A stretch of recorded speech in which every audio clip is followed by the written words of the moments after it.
This is the second video excerpt from a recent talk that I gave to students at the Green Mountain Chamber Music Festival in Vermont on the importance of classical music marketing. It's a perfect video because I address the fears that we all have about looking bad when we post videos online, maybe with some mistakes or some small blemishes. And then of course, I go and do it myself during the talk. I just tripped over my words and it sounded garbled and just ridiculous gobbledygook. Now the reason this is perfect is because to me, it seems utterly ridiculous, and every time I hear it, it makes me cringe. But really it doesn't matter because we all make mistakes. It's part of being human. And actually what resonates more with people is persevering despite these mistakes. Anyway, I'll let past Brendan talk about that in this short video. Please share this video with your friends if you liked it and comment below. Enjoy. It's difficult for classical musicians to, we're perfectly happy, well, not always happy, but we're relatively happy to go on stage, put ourselves out there in front of a ton of people in the audience alone and play a solo recital for like 45 minutes to an hour or whatever. And yet we have a real struggle with going online and showing a video of us for 5-10 minutes playing a piece because there's a few mistakes, or even showing the rehearsal process. We're afraid of the mistakes that we make because we think it makes us look bad. But actually what's happening now is things are changing.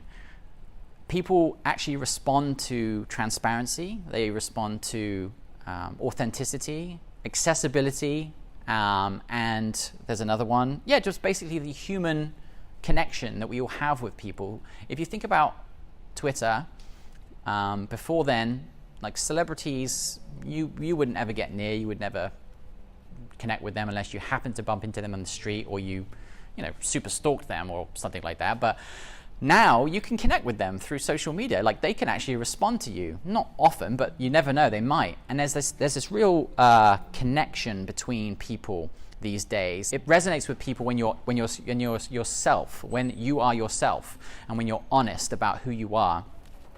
And this sort of ties in with classical music dying, people saying it's stuffy. I think people say it's stuffy because we're still a little bit trapped in this traditional world. We are a little afraid to pull the curtains and show who we are as not just musicians, but as people, the process that we go through, the struggles that we have. If you think about any movie with the underdog, everybody loves the underdog story because they have struggles and they work through it and they grow and they become something better than they were before.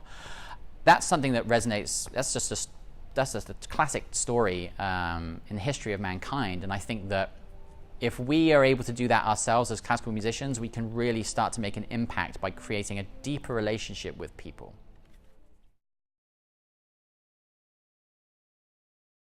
When you're yourself, when you're yourself, when you're yourself, when you're yourself, when you're yourself, when you're yourself, when you're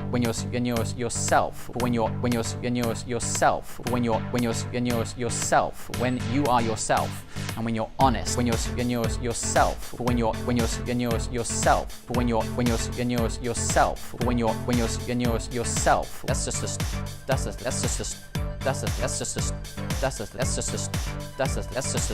That's just a classic story. When you're yourself, when you're yourself, when you're yourself, when you're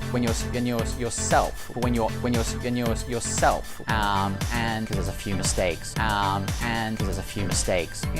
we're perfectly happy. Well, not always happy, but we're relatively. There's another one. When you're yourself, when you're yourself, when you're yourself, when you're yourself, when you're yourself, when you're yourself, when you're yourself, when you are yourself, and when you're honest, we think it makes us look bad or whatever.